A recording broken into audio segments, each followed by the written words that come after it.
It was an elaborate official opening, a ceremony one could expect from Australia's largest company, BHP. Official guests total more than 300, including a large Japanese delegation and Korean representatives.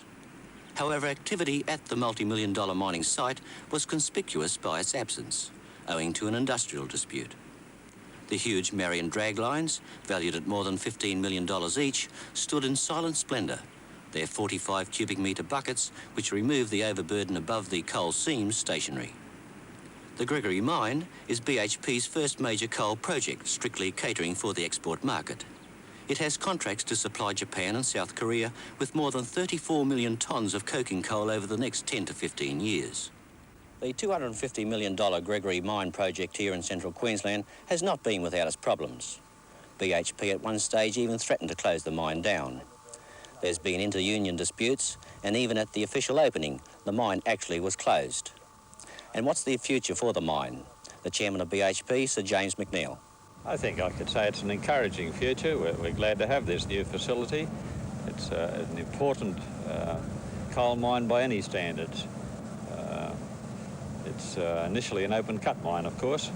Eventually it will become an underground mine. But you have some setbacks recently, haven't you?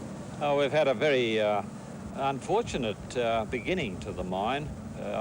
I hope that doesn't augur for the remainder of the life of the mine, and I'm sure it doesn't.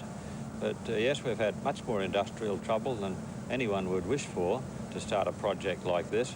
Some of it was a demarcation dispute, and I suppose that's the least acceptable of all kinds of industrial trouble. But that's behind us now. Well, with the troubles you've had, will you be able to meet contracts for this year?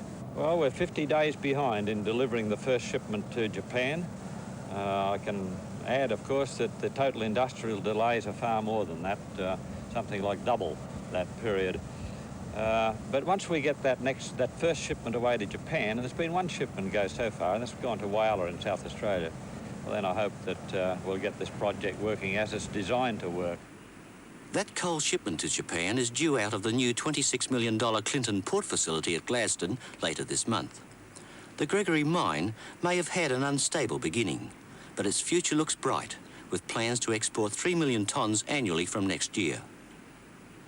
Noel Gentner reporting from central Queensland.